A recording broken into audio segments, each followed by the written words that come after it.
Muy buenos días para todos. Muchas gracias y también por la invitación de estar acá. Entonces, vamos a dar inicio a la conferencia del doctor Mufwene, la cual lleva por nombre Migration, Ecology and the Indigenization Colonial Languages. Salikoko, el profesor Salikoko Mufwene es nativo de la República Democrática del Congo, profesor del Servicio Distinguido de Lingüística y la Facultad Edward Carson Waller, profesor en el Comité de Biología Evolutiva, en el Comité de Estudios Conceptuales e Históricos de la Ciencia y en el Comité sobre Estudios Africanos. Su investigación actual está centrada en la lingüística evolutiva, la cual se desarrolla desde una perspectiva ecológica, enfocada en el surgimiento filogenético del lenguaje y en cómo los lenguajes se han visto afectados por la colonización y la globalización mundial, especialmente en lo que respecta a la indigenización de los lenguajes europeos en las colonias y el lenguaje. Nacimiento y muerte de las lenguas. Aporta a todo este fresco perspectivas africanas, africanistas y criollas, habiendo publicado mucho sobre la lingüística africana y criolla. Mufwene es el editor fundador de Cambridge Approaches to Language Contact. Sus distinciones incluyen conferencias en el Collège de France, otoño del 2003, enseñanza de la Universidad de Harvard, primavera de 2002 y 4 veces en el Instituto de Verano de la Sociedad Lingüística de América 1999, 2005, 2015, 2017. Y reconocimiento como miembro de la Sociedad Lingüística de América, enero de 2018. También fue becario del Instituto de Estudios Avanzados de Lyon, 2010-2011, y director del Centro de la Universidad de Chicago en París durante el año académico 2013-2014. Presidió el Departamento de Lingüística desde julio de 1995 hasta junio de 2001 y fue director interino de la Facultad del Centro para el Estudio de la Raza, la Política y la Cultura en Chicago 2018-2020. Agradecemos al doctor Mufwene dar inicio o compartirnos su presentación. Muchas gracias.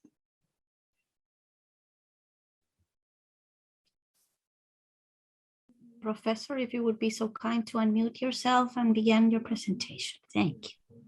Okay, thank you very much for inviting me to speak to you. Allow me a few seconds to share my screen with you. Gracias por permitirme estar con ustedes y permítanme unos minutos para compartir mi presentación, mi pantalla.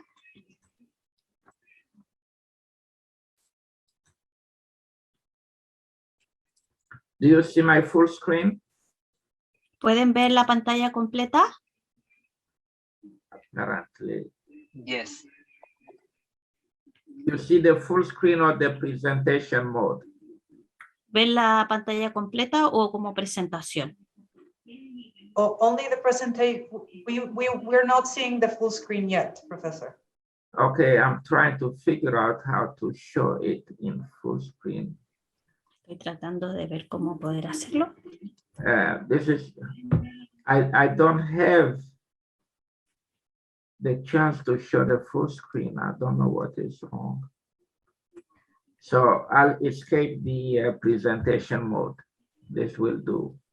¿Lo va a hacer así? Lo voy a hacer así porque no encuentro el... Okay. Professor, but I can see your icon on the very top, over the word draw. The very top? Yes, on the left, where very close. No, not there, where it says draw, on the right side of draw. There's like a little, to the right, a little more to the right. I think that icon is the one on the W of draw over it. Where? Where it says the word draw next to your cursor, next to your arrow. Ah, okay. So more. No, it's on the left side. Yeah. Well, my wife is I think it's helping me. okay. I think it's Okay. okay.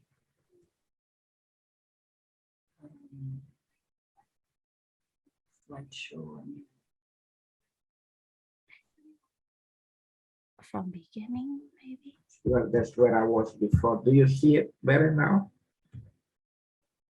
No, it's the same. Yeah, it's the same. And I have to remove this bar here. I think it will be okay.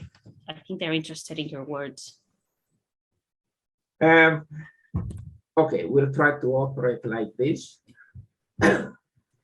Yes, I'm very grateful you invited me to speak to you. I apologize for this technical problem. I have it with some connections, but not with others. And I don't know how to solve it.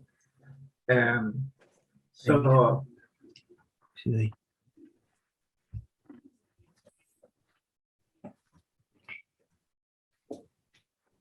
okay, I am among those people that argue that although we speak of language evolution, we need not have started just with one language. And I favor what we call polygenesis, that is, several languages that emerge at different places in Africa about 300 to 200,000 years ago. Some people say 100,000 years ago. We don't know for sure. But if you look at the map of Africa, it is such a huge continent, and the fossils of mankind have been found at different places. It is unlikely that we all started with one language. Bueno, como primera cosa, antes de comenzar, agradezco la oportunidad de estar aquí, pido disculpas por el problema técnico, luego comienza su presentación. Estoy entre esas personas que discuten el hecho de que aunque hablamos distintos idiomas, de que hayan empezado como tal, la poligénesis tiene que haber empezado hace muchos años, que surgió en África, y fue hace muchos miles de años. Hay personas que dicen cierta cantidad, otros otro, pero sin embargo, al mirar el continente africano, nos damos cuenta de que los orígenes tienen que haber sido varios y por ende también las lenguas tienen que haberse mezclado. Yeah, and the picture on the right of this slide is Professor Bill Wang at Hong Kong Polytechnical University, and he is one of those people with whom I share the idea that we must have started with polygenesis. Aquí en la imagen pueden ver a la derecha al profesor Dilwane de la Universidad Politécnica de Hong Kong, y él es una de las personas con quien comparto esta idea de la poligénesis. And the idea here is that we are not really consistent in this position with the myth of the Tower of Babel. The multiplicity of languages around the world is not a curse from God, but what has happened is simply that at some point we had reached a particular stage in human evolution where different people at different places in Africa were language ready and were ready to start with the primordial stages of languages, and they would evolve in different ways. Bueno, no estamos de acuerdo, o sea, la idea de Babel no es consistente. Nos parece que la multiplicidad de idiomas no es una maldición, sino que sencillamente en algún punto la humanidad se encontró en una etapa de evolución humana en el cual las personas poseían un nivel de idioma primordial, digamos, que se fue mezclando con el tiempo. So the other thing, now I have to reduce my screen a little bit. Yeah, the other thing, we are all part of a human diaspora that has dispersed out of, within, and back to Africa since 50 to 30,000 years ago. And although we speak of language evolution or the evolution of language, we use language here as a unifying abstraction from diverse languages that were born in Africa. It's unlikely that we started with just one language. Polygenesis is the null hypothesis, but the number of languages must not have been as large as today, although we are now concerned about language endangerment and loss. Todos somos parte de una diáspora humana que se ha esparcido hacia afuera, hacia adentro y de vuelta hacia África desde aproximadamente quizás 50.000, 30.000 años. El lenguaje, la evolución del lenguaje es como un abstracto unificante que unifica todo desde diversos lenguajes. Nació aquí en África y es poco probable que haya comenzado con un solo idioma. La poligénesis es la hipótesis nula, pero el número de lenguajes no debe haber sido tan amplia como hoy, aunque ahora nos encontremos preocupados de la pérdida y la extinción o el peligro de ciertas lenguas. Although our ancestors, that is part of Homo sapiens, must not have migrated out of, within, and back to Africa all at the same time. Different groups of Homo sapiens migrated at different times and sometimes colonized each other. History suggests that the dispersal has led to layers of mutual colonization, which has become evident from imperial expansions in antiquity, and I will mention some of them. Professor, I'm sorry, did you say Homo sapiens in between as the ones that were dispersing? Yes, our ancestors as part of Homo sapiens. Mm-hmm. Yes.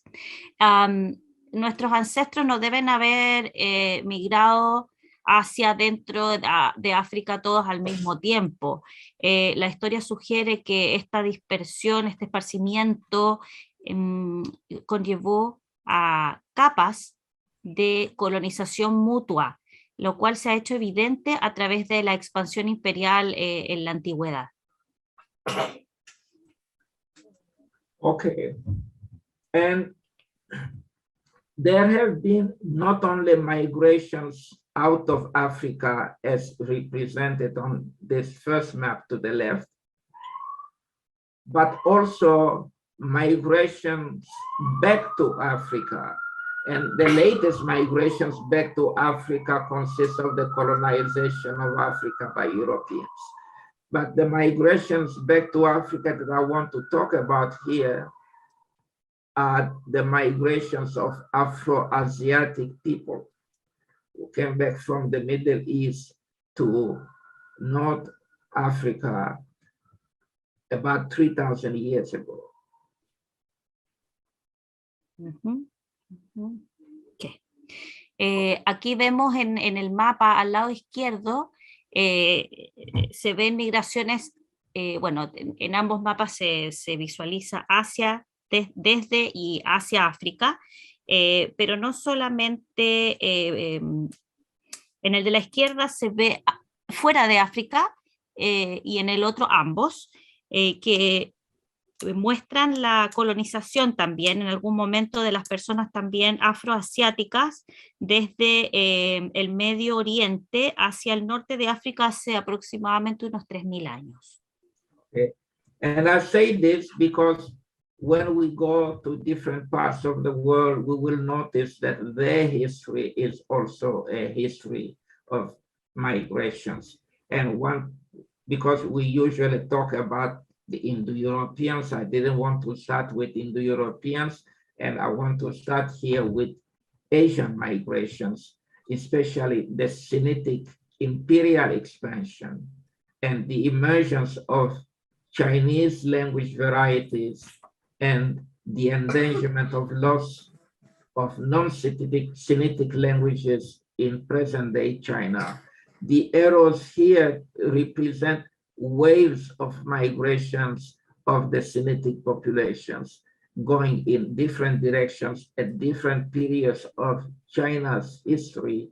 And Professor Wang again and Professor Randy Lapola have shown to us to what extent the different layers of the dispersals of the Chinese people resulted in the huge country that we know today as China, in which Mandarin has become the principal lingua franca, but in which there are also so many different varieties of Chinese, like Mandarin itself, like Cantonese, Hokkien, Hakka, and so forth.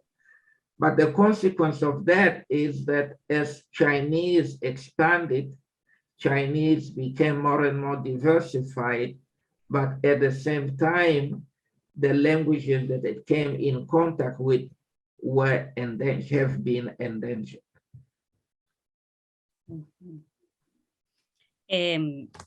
Bueno, en un comienzo digo esto porque cuando vamos a otros lugares vemos este fenómeno. No quiero comenzar con el intercambio de lenguajes indoeuropeos, sino más bien con los asiáticos, como podemos ver aquí, derivados del chino y en especial del lenguaje sinítico.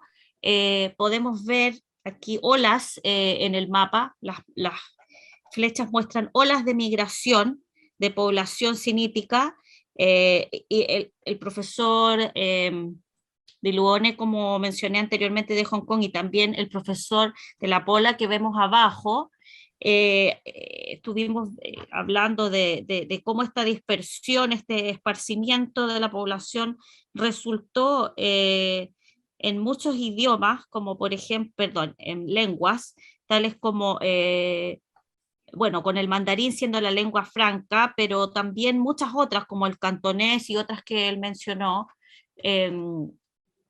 y todo esto se convirtió desembocó en más diversificación. Eventualmente puso también en peligro las lenguas con las que se mezcló el idioma, la lengua sinítica. Okay. And that idea of dispersal and differentiation is very central to the way I talk about the multiplicity of languages around the world, and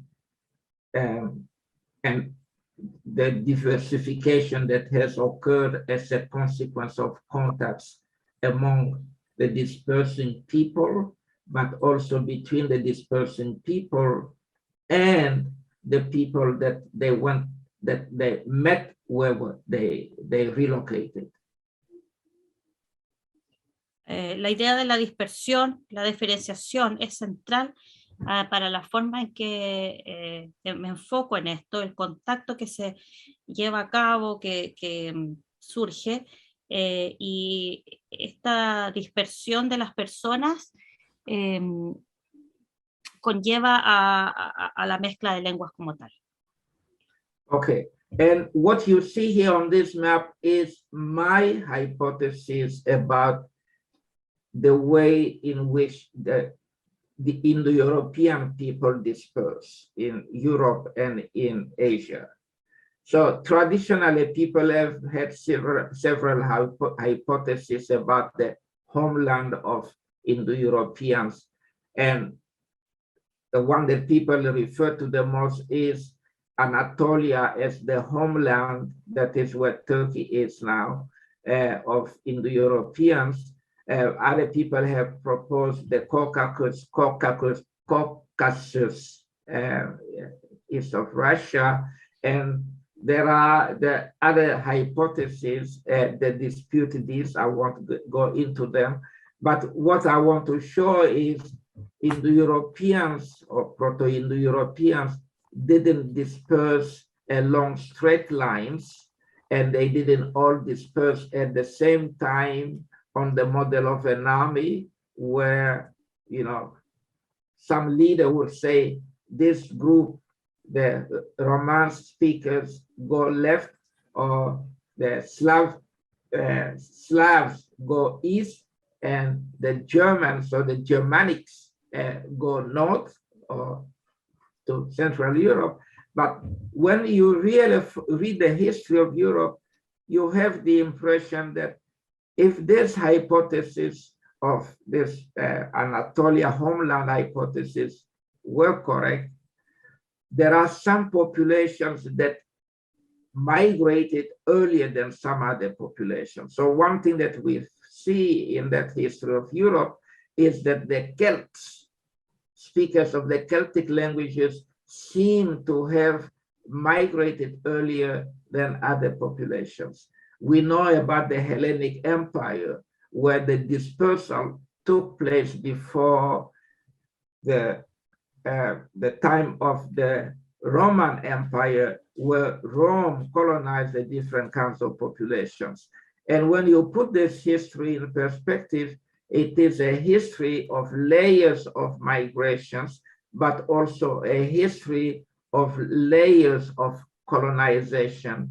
And in this particular case, Indo-European populations colonizing pre-Indo-European populations in Europe, but it is later on Indo-Europeans, the Indo-Europeans colonizing each other. For instance, at the time of the Roman Empire, the Romans colonized other European populations, and most of them speakers of Celtic languages. But after the Roman Empire collapsed, especially the western part of the Roman Empire, what happened? The Germanic populations crossed the Channel and colonized the Celtic populations in England. And so my interpretation of the history of the dispersal of Homo sapiens around the world is a sequence of migrations which led members of Homo sapiens to colonize each other at different periods of time. Lo que ven aquí en este mapa o gráfico mapa es más bien mi hipótesis de cómo los indoeuropeos se dispersaron. Existen varias hipótesis.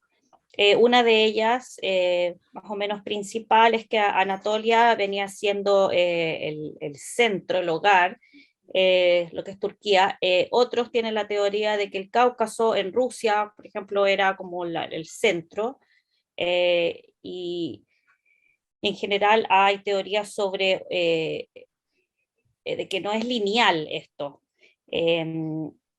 Mi idea es que justamente de que esta migración, este movimiento humano no es lineal, ni ocurrió al mismo tiempo, porque no hay un líder que dijera, por ejemplo, los de lenguas romances vayan hacia acá, o los eslavos, menos en una línea recta. Al leer la historia se da la impresión de que la idea de Anatolia fuera cierto, y también parece ser cierto que los celtas emigraron de manera más precoz. La historia muestra que existen estas capas, estas etapas de migración y de colonización. Los indoeuropeos se fueron colonizando los unos a los otros. Por ejemplo, en el periodo del Imperio Romano, cuando estaba en auge, colonizaron a los celtas, pero después de la caída del imperio existieron otros movimientos de colonización en los cuales se colonizó, hubieron áreas que se colonizaron unos a los otros en distintos periodos de tiempo. Entonces mi interpretación es que es esa, de que existieron olas de colonización y de dispersión de los idiomas y de los humanos en distintos periodos de tiempo y en direcciones distintas. Okay, and what I told you is the traditional view of the dispersal of the Indo-European people. But now we are learning a lot from genetics. And to the left, you have Luigi Cavalli-Sforza, who pioneered using genetics to retrace the migrations of humans. And to the right, you have David Reich, a professor at Harvard today, who has come with a more sophisticated ideas about the dispersal of Europeans. And that questions the picture that I presented to you, because here we have a dispersal point from where the Indo-Europeans started. But now, thanks to the kind of work that David Reich is doing, it's not even sure that there was ever such a language as Proto-Indo-European. Lo que les dije previamente se alinea con la visión tradicional de cómo se dispersaron las lenguas indoeuropeas, pero ahora estamos aprendiendo mucho con la genética sobre estos orígenes. Aquí vemos a Cavalli-Sforza, ¿verdad? Y a la derecha a David Reich, que presenta unas ideas muy sofisticadas con respecto a esta dispersión y que incluso parecen mostrar que no mucho de las ideas que se tenían eran muy certeras. So already in the early 20th century, Nikolai Trubetskoy had raised issues about the assumption of one Proto-Indo-European language. What he proposed as an alternative is that there was a cluster of related languages, and they need not have originated from one single language. And the possibility that genetics is making available to us now is that people coming from different parts of Europe and Asia met maybe in Anatolia or somewhere, but after coexisting with each other, their languages became more and more similar in the way that we think of the Balkan languages today. A comienzos del siglo XX, Professor, I'm sorry, can you repeat the last name of Nicolas? Trubetskoy. Trubetskoy. Nikolai Trubetskoy. Thank you. Precozmente en el siglo XX, Nicolas Trubetskoy tenía algunas ideas que proporcionaban una alternativa a las teorías que he mencionado, como forma de un grupo, una aglomeración de lenguajes relacionados que pueden no haberse originado del mismo idioma. Algunas ideas son que viniesen desde Europa y Asia, y pareciera ser mucho esta aglomeración más similar a los lenguajes o lenguas de los Balcanes que conocemos hoy en día. And so this is the picture that emerges now. There was this population, Yamnaya, in Central Asia, dispersing eastward and southwards and so forth. There was an Indo-Aryan population already here. They didn't move from Anatolia to here. They had been here and they had been moving. Some of them had been moving northwest. There were Indo-European, not Indo-European, there were European populations here. We needn't call them Indo-European yet. And they were also dispersing to the south. And so what has produced the Indo-European languages is a sequence of migrations and populations coming in contact and producing producing languages that we now consider to be genealogically related.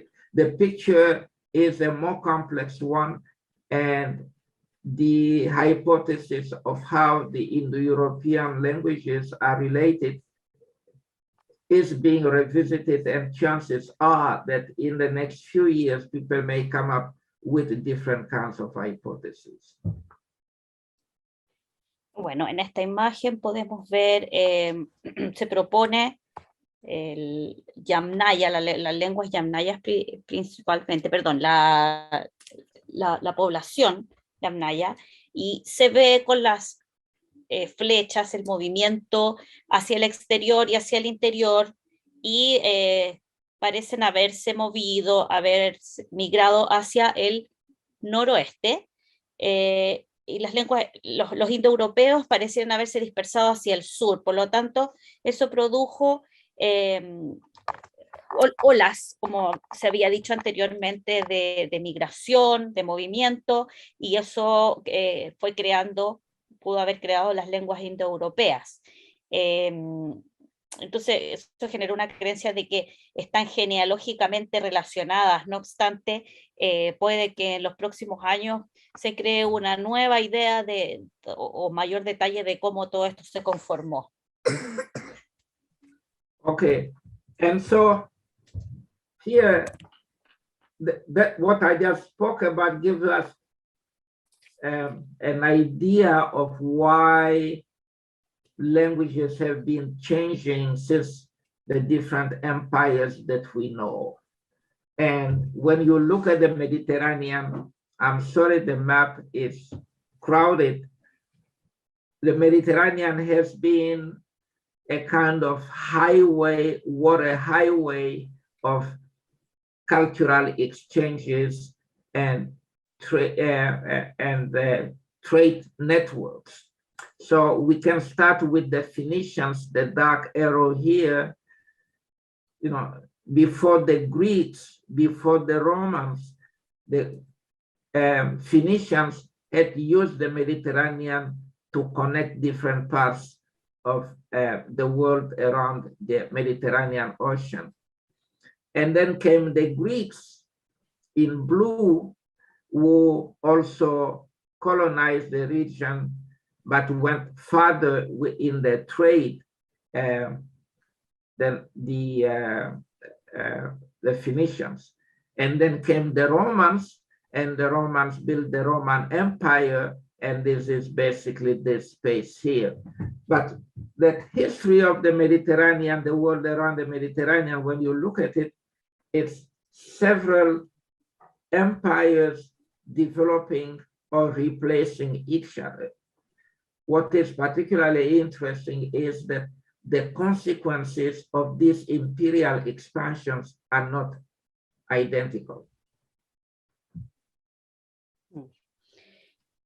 Esto acá brinda una idea de cómo se crearon varios idiomas, ¿cierto? Las capas de migración del Imperio Romano. El Mediterráneo se utilizó, fue una especie de carretera de intercambio en distintos sentidos. Los fenicios, antes de los griegos, antes de los romanos, utilizaban el Mediterráneo ya como una especie de carretera, y los griegos, que pueden ver con las flechas azules en el mapa, se expandieron más allá con el comercio que los fenicios, luego los romanos. Pero el mundo en ese momento, en el Mediterráneo, se puede ver que varios idiomas iban en un flujo de distinta dirección, mezclándose así. Okay, and so thinking about this differential history of imperial expansions is what prompted me to adopt an ecological approach to language evolution. whereby I can invoke different factors outside language to explain why things didn't evolve the same way for different empires.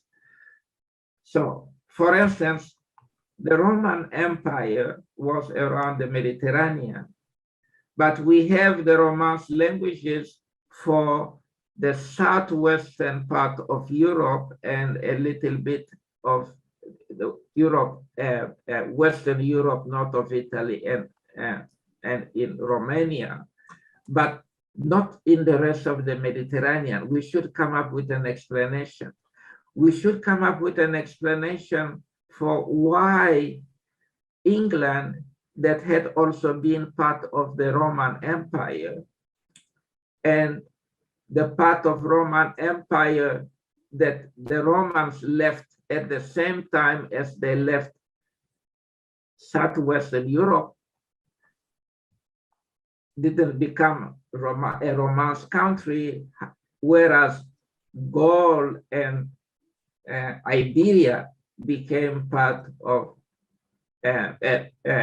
countries speaking Romance languages. These are the kinds of things that we have to explain.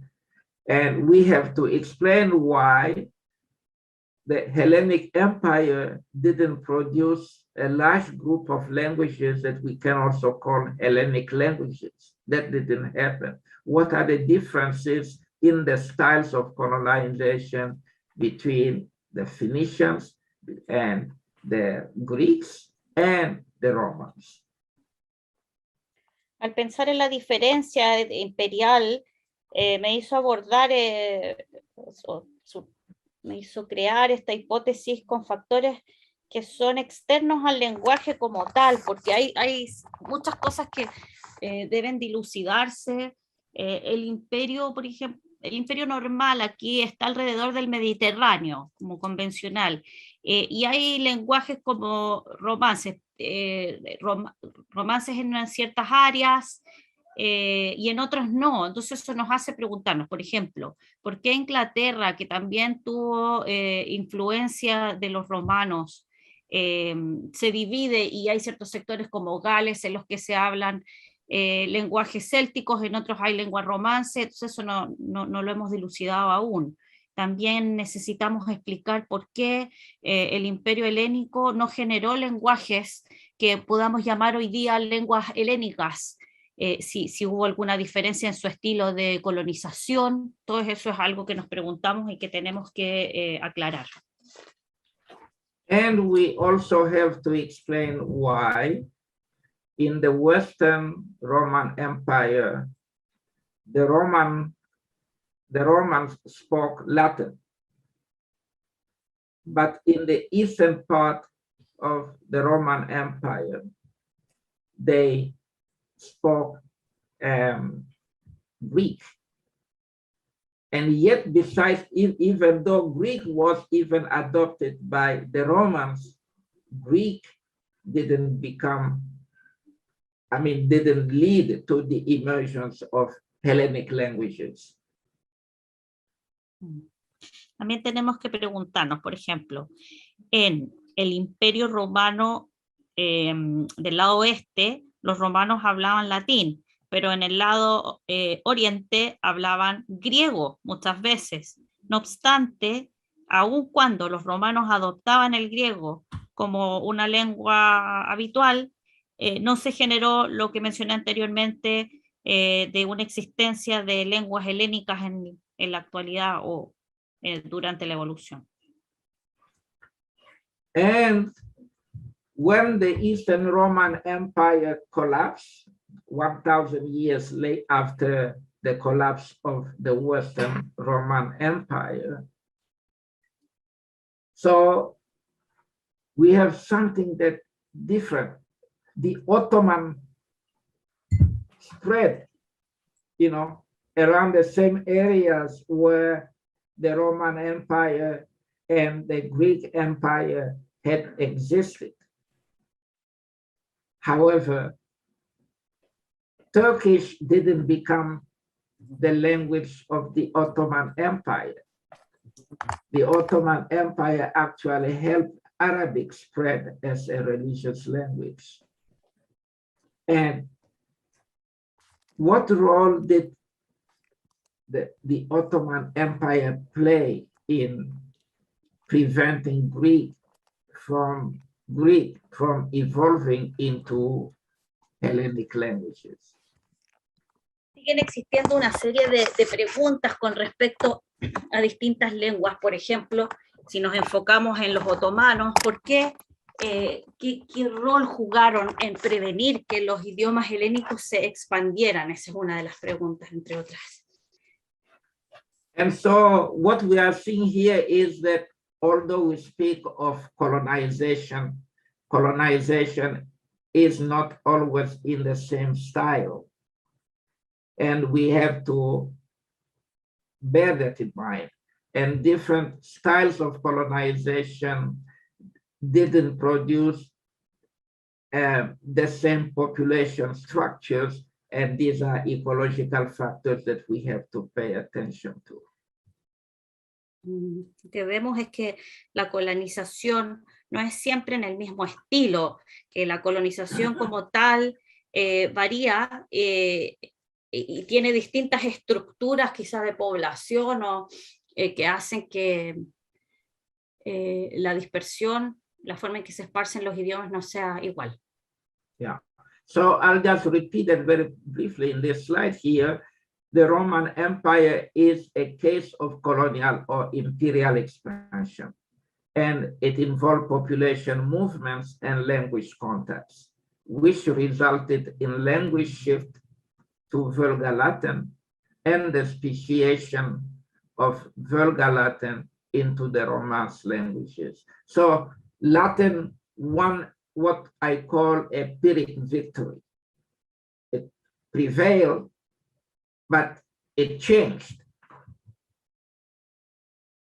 Aquí voy a repetir un poco. El Imperio Romano es un caso de expansión colonial imperial que involucró movimientos de población y contactos de lenguaje, lo que desembocó en un cambio de lengua al latín vulgar, y la especiación de los lenguajes romance un poco más tarde.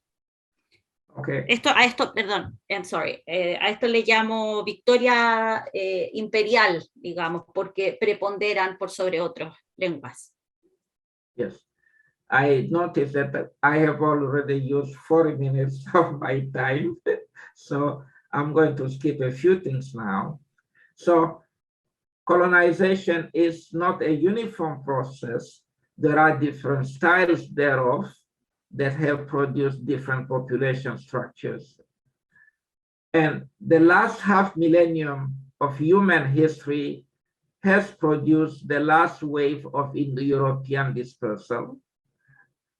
And it has taught us to distinguish settler colonies from trade and exploitation colonies, because their consequences regarding language evolution are not the same. Settler colonies have produced new vernaculars and caused language endangerment and loss, whereas trade and exploitation colonies have produced new lingua francas or expanded them without causing extensive language endangerment and loss. And this is where we're going to find differences between the colonization of the Americas on the one hand and the colonization of Africa and Asia on the other. Un segundo, por favor. Bueno, ya he utilizado 40 minutos de mi tiempo, así que me voy a saltar algunas cosas. La colonización no es un proceso uniforme. Hay diversos estilos que han producido diferentes estructuras de población y dinámicas coexistentes del lenguaje. En la última mitad del milenio, la historia humana ha producido, o produjo, perdón, la última ola de dispersión indoeuropea. Eso nos enseñó a distinguir las colonias que se asientan de aquellas que vienen por comercio o colonias de explotación. Las colonias que se asientan han producido nuevos vernaculares y han causado, han puesto en peligro la lengua, el que viene siendo el peligro de las lenguas extensivas, el peligro de perderse. A diferencia de ellos, las colonias de explotación y de comercio han producido nuevas lenguas francas y se han expandido sin causar, sin poner en peligro la lengua. Entonces esto es algo diferente, las consecuencias no son las mismas y es algo en lo que habría que ahondar. También se puede ver luego más tarde las diferencias entre la colonización en América y en África en términos de lengua. Yeah. And new vernaculars drive the older vernaculars out. New lingua francas don't drive the vernaculars out. They just serve to bridge communication between people speaking different vernaculars. Los nuevos vernaculares sacan a los antiguos vernaculares, o sea, los empujan fuera. En cambio, las nuevas lenguas francas no lo hacen, sino que sirven como un puente de comunicación. Okay, now let's put the history of the world again in perspective. And we look at the place that we know as today as the United Kingdom. But it's a long history of migrations toward the island. And it looks like there were Semitic people that migrated to England long before the Romans colonized England. And the Romans and the Celts migrated to the area before the Romans colonized England. And then the Romans colonized England later, and they introduced Latin. But they introduced Latin as the lingua franca of the elite. They didn't try to replace the other languages that preceded Latin. And then when the Western Roman Empire collapsed, in the 5th century, we have the Germanic populations colonizing England. And we know the consequence of the colonization of England by the Germanic populations. A new language emerged, and we call it now Old English, and Old English would evolve gradually into Modern English. In the meantime, the Vikings colonized England too.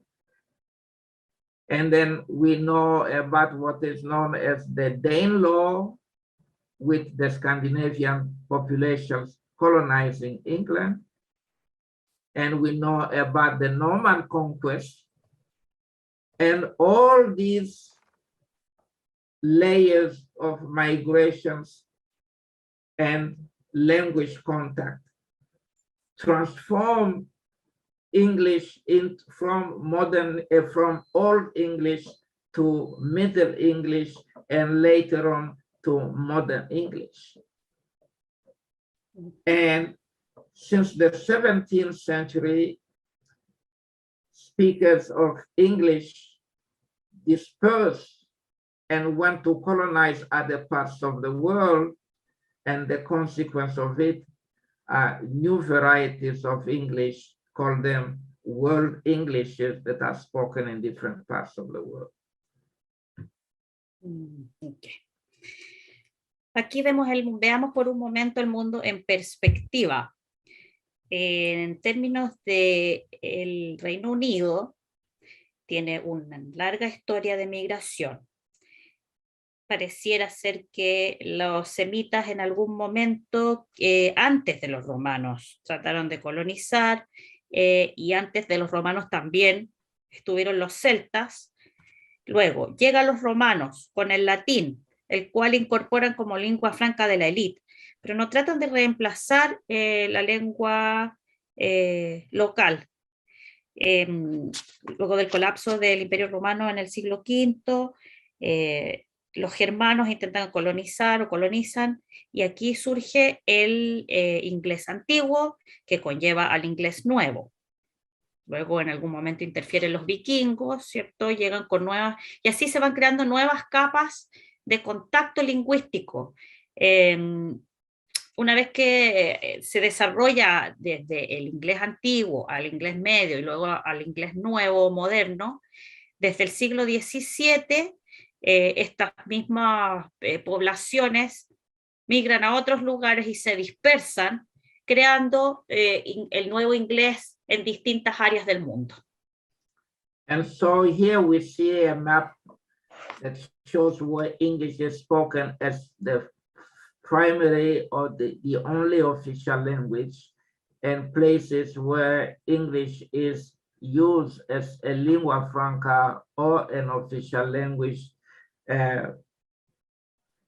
I won't get into the details of that. And what is not represented here are the new English varieties that are also called creoles.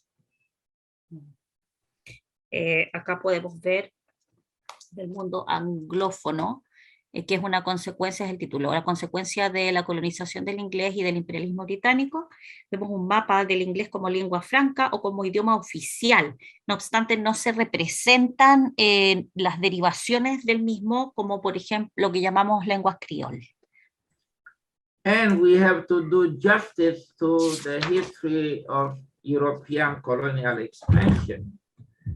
In the 15th century, there were just two important European nations that were engaged in colonization. So one was Portugal, that was a maritime power, and the other one was Castile, and Castile didn't have, was not a maritime power. Castile had to hire Christopher Columbus to explore the world for them. And the competition arose between Castile and Portugal. And in, I think, 1494, a pope had to divide the world into two halves at the Treaty of Tordesillas, or Tordesillas, and the world to the east, cutting Spain, cutting Brazil in the middle, and passing just west of Cape Verde Island. All that part was allocated to Portugal, and then the western part was allocated to Spain. And the Portuguese chose the option of trade colonization. The Castilians chose the option of settler colonization. And the consequence of it is that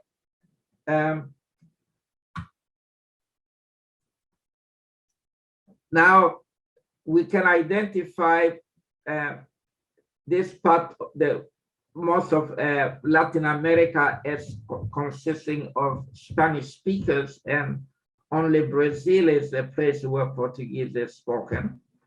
But in the rest of the world, these are really the places, Angola and Mozambique, where Portuguese has remained strong, but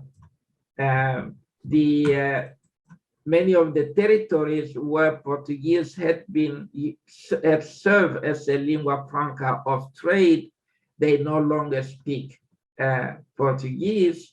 That is because a lot of the Portuguese colonies were confiscated, and that's another history that we have to follow in terms ecologically to explain why Castile was more successful in spreading its language than Portugal was in spreading its language. para hacer justicia a la historia, en el siglo XV existían dos naciones importantes europeas que estaban involucradas en la colonización, que eran Castilla y Portugal. Castilla, bueno, tuvo que contratar, digamos, a Colón para explorar, y Portugal tenía una línea más de comercio, pero se creó una competencia aquí entre ambos, que conllevó a que en 1494 el Papa tuviera que crear el Tratado de Tordesillas, en el cual se partió, digamos, Brasil por la mitad, y el área oeste pasó a ser de España, el otro lado, el área oriente, pasó a ser de Portugal, y Portugal tenía un estilo de colonización más bien de comercio, los españoles tenían un estilo de colonial para sentarse, para quedarse. La consecuencia de esto, como sabemos, es que la mayor parte de Latinoamérica habla español, y solamente Brasil básicamente se habla portugués. Existe el caso de Angola y Mozambique en África, en el cual, si bien hubo una influencia de Portugal por colonización, pero no se habla portugués, quizá porque las poblaciones, las colonias se confiscaron, pero eso es una parte de la historia que tendríamos que ver posteriormente, y que ayuda a explicar la razón por la que sucede este fenómeno en el cual se habla español en ciertas partes y portugués en otras. So about 150 years later, England, France, and Holland would join Portugal and Spain in the colonization ventures, and they wind up competing with each other. And since the popes had already divided the world into two halves, you can imagine what happened. So the Dutch, French, and English confiscated a number of colonies from either Castile or Portugal. And after that, the image of the world would change in terms of distribution of languages. And what has happened is, first of all, you see the emergence of these places called New Spain, New France, and that gives you an idea of the significance of settler colonies. People really wanted to build new Europes that were different from the Europe that they had left behind. And where they wanted to develop new Europes, the languages became the dominant vernaculars that would be driving other indigenous languages and other competing European languages out of the picture.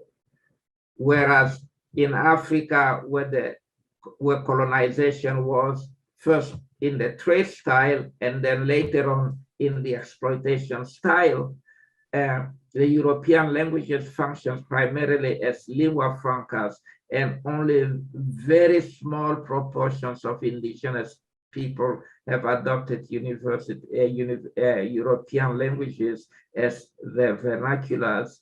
And from the picture, from the point of view of language endangerment and loss, there have been many more cases of language endangerment and loss in the Americas, and of course the Caribbean and Australia, but not in Africa. Fewer cases of language endangerment in Africa, and the cases of language endangerment and loss in Africa are associated not with European languages, the coexistence with European languages, but with the dispersal of other indigenous languages within Africa. The picture is more complex. I'm not going to go into it. By the way, I'm running out of time already. Should I stop or should I continue since I'm being interpreted?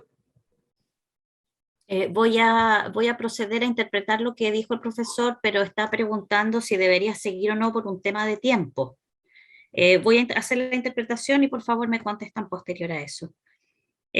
Bueno, Francia se creó 50 años después. Aquí podemos ver, el Papa dividió el mundo en dos, y como pueden imaginar lo que sucedió, los ingleses, los franceses, los holandeses confiscaron colonias, y se pudo ver que surgieron Nueva España, Nueva Francia. Estos nuevos europeos y lenguajes se hicieron vernaculares, y sacaron a las otras lenguas que existían, en un deseo de crear y de recrear la Europa, distintas Europas en distintos lugares. En África, en cambio, en donde existía una intención de someter, de esclavitud, se utilizaban los idiomas como lengua franca, pero muy pocos los adoptaron como vernaculares. Muchos de los casos, existen casos en América, en Australia, en otros lados, pero no en África. Hay 4 casos puntuales asociados con esto, pero no tienen relación con idiomas, con lenguas europeas, sino más bien con una dispersión de otras lenguas locales.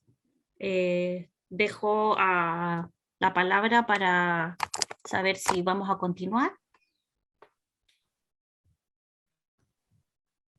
Marité, yo creo que ya tenemos que ir cerrando, a lo mejor que intente hacer una conclusión y ya nos pasamos a la siguiente mesa. Muchas gracias. Muy bien. Professor, Cristina communicates to me that it would be better to close as well as you can, and that we can carry on with the other stages of the presentation. Okay, so there's another layer of colonial expansion, and that's that of the Arabs. In the 7th century, they come out of the Arabian Peninsula and disperse southwest along the Suez and in North Africa, and they go all the way to Iberia, and they will colonize Iberia for 7 centuries until the 15th century, century, and then after they had been driven out of Iberia, about a century later, that's when Portugal and Castile engaged in the colonization of the world. But what is interesting is that after 7 centuries of settlement in Iberia, Arabic has not become a vernacular in Spain and Portugal.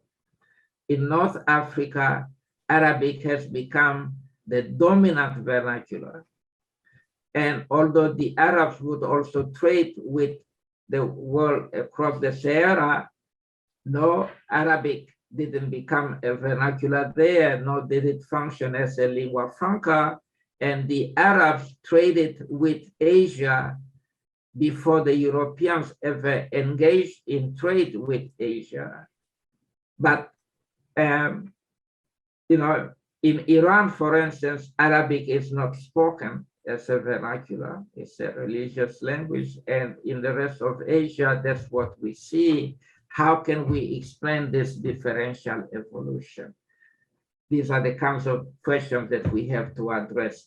I'll give another example of colonial expansion, and that's that of the Bantu population in Central Africa, which happened about 4,000 to 5,000 years ago, or started 4,000 to 5,000 years ago.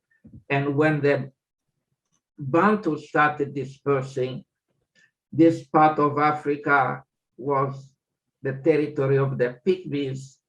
They spoke the Pygmy languages, and this other part, people spoke Khoi and San languages, presented here as Khoisans. But nowadays, the Pygmy languages are virtually all dead. A lot of the Khoi and San languages are dead. A few of them were driven to extinction by the Dutch colonization, starting in the 17th century. But otherwise, there's the kind of coexistence between the Bantu and the Pygmies and the Khoi and San people that got the more indigenous populations to shift to the Bantu languages. And in this particular case also, we have to ask whether the Bantu languages emerged before the dispersal, or whether we should be speaking of the dispersal of a proto-population of Bantu people speaking probably a smaller number of languages, but as they disperse across sub-Saharan Africa, contact with the Pygmy languages and the Khoi-San languages drove them to speciate, to differentiate into so many different languages. And later on, contacts between the Bantu populations themselves also produced the emergence of other Bantu languages. These are the kinds of things that we have to explain in doing evolutionary linguistics. But then you wind up with this picture. It's colonization that has driven language dispersal, that has driven language differentiation, and in some cases has driven language endangerment and loss. And from the point of view of language vitality, should we be addressing things simply from the point of view of language endangerment and loss? But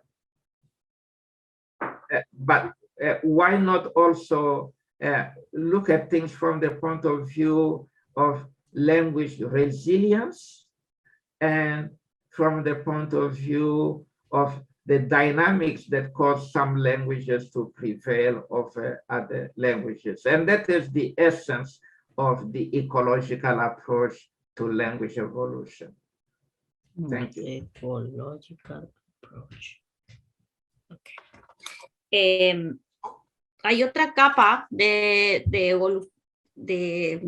evolución lingüística que fue de los árabes, que ellos vienen desde su origen hasta la península ibérica y colonizan por 7 siglos, llegando al siglo XIV más o menos, los sacan de Iberia, cuando empieza esta actividad de colonización de Portugal y Castilla que se mencionó antes, pero lo curioso es que después de 7 siglos no prevaleció la lengua. En cambio, en el norte de África sí se habla árabe, se involucra, previo a eso sí había existido comercio con Asia, pero no se adquirió el lenguaje. Entonces, ¿cómo se puede explicar esa diferencia? Ese es uno de los ejemplos. Otro es el bantú. La población bantú hace unos 5.000 años atrás. Podemos ver aquí en el mapa, en África, la parte de morada es de los idiomas pigmeos, y la parte del lado derecho hablaba de los idiomas Khoi, que aquí se llaman Khoisans. Las lenguas pigmeas casi todas murieron, las lenguas Khoi también, pero también llama la atención todo lo que ocurrió para que se adoptara el bantú. Probablemente era una cantidad menor, pero se dispersó, se especiaron a muchos idiomas, y luego los contactos del bantú conllevaron a más idiomas. Entonces esto vendría siendo, vemos aquí un ejemplo de evolución lingüística. La foto también muestra la dispersión y la diferenciación que a veces conlleva a la pérdida. Lo que debemos preguntarnos es si abordar solo la dispersión y la pérdida de los idiomas, o también la resiliencia lingüística o la dinámica que se causa. Eso es el centro del enfoque que estoy presentando. Yeah, the 2 other things that I want to mention before I close, as we are running out of time, is that European colonization not only caused the migrations of Europeans from Europe to other parts of the world, but also migrations of people, Homo sapiens, from Africa to the Americas, or from Asia to Africa, and from Asia to the Americas, and from Asia to Australia, and so forth. So these migrations played an important role in reshaping even the European languages in the colonies, but also changed the demographic powers of different languages in different parts of the world. That is something that needs a lot of, that needs more research about. Hay un par de cosas antes de terminar porque me estoy quedando sin tiempo. Los Homo sapiens de África, por ejemplo, hubo movimiento demográfico, se fueron a las Américas, de Asia a África y en distintas direcciones todos hasta Australia. Estas migraciones juegan un rol importante en la formación de las lenguas y también en los poderes demográficos en distintos lugares del mundo. And so until the Second World War, people really focused on migrations out of Europe to different parts of the world. But now Europeans are very much concerned about migrations from different parts of the world to Europe, and Europeans are talking about superdiversity. Well, what we also have to take into account here is the economic power of the migrant populations to Europe. They're going to be changes in the way European languages are spoken because of these migrations. And if no such changes occur, why? We need to explain. And that's when we have to look into population structures and the economic power of the migrants, and to what extent differences in economic power determine not only whether people survive comfortably in the new settlements, or whether they can keep their languages and other kinds of things. So again, this is all to underscore the role of ecological factors in language evolution. Hacia la Segunda Guerra Mundial, había un enfoque en la migración, digamos, que salía de Europa, pero también se empezó a pensar un poco en el sentido contrario, cuando entraba en Europa. Es importante ver si habrá cambios en las formas en que se hablan los idiomas, y por eso debemos pensar también en el poder económico de los migrantes y enfocarnos un poco en eso, en lo cómodos que estén al asentarse. Tiene también que ver un poco el tema económico, nos preguntamos, con los cambios lingüísticos. Okay, so the picture of language evolution is a very complex one. I just wanted to give you an overview of the kinds of questions and issues that we address in practicing language evolution. And I thank you again for inviting me to speak to you. I'm sorry we ran out of time.